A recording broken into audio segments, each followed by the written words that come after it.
is actually technology and electronic trading. Everybody assumed I was going, the first thing I would do would be to close the floor.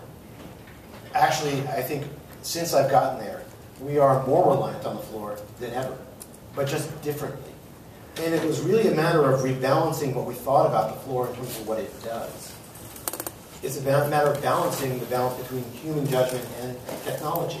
So, for example, we spent a lot of money remodeling the booths that traders used to sit at, or stand at when they did their business. In fact, the Wall Street Journal ran a story when we did that, saying there's finally a seat on the floor of the stock exchange.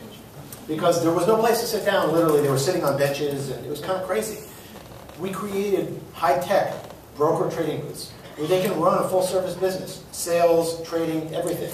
Would you rather be in a sterile Manhattan office space, paying rent, and I don't want to speak down the position of commercial real estate, or would you rather be part of a vital trading community, able to do your job, and also be at the pulse when something happens? And that's been sort of the change of what it's been. Now, the old specialists are now designated market makers. Most of what they do is electronic. They have obligations that force them to do things that other markets don't force on them, but people are there when things get volatile. People are there when there's a large trade. And so you've got this now vital trading community. So what we find is the media companies are spending actually more to increase their presence on the floor, not less. And the reason is, where else do you go to find the pulse of the market when things are crazy? So my leading indicator is I walk down Broadway to go to work in the morning, 6:30 in the morning, and the number of media trucks lined up on Broadway is my indicator of how rough a day it's going to be. And you see the people on Broad Street, and that's a reflection of media really telling the story 24 hours a day.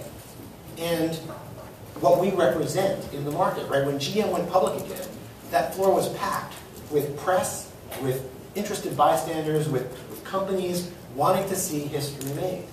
And at the same time, that is a brand and it is a visibility opportunity for our companies.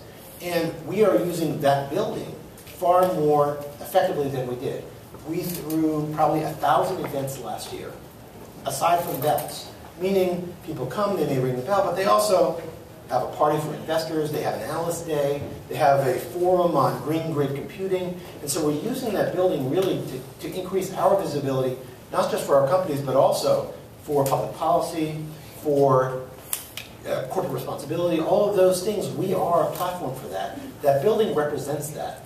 And so I think a lot of those things sort of are tied to the floor, not as directly as they were, because it's not the same as it was, but it still matters. And I think that's the important part.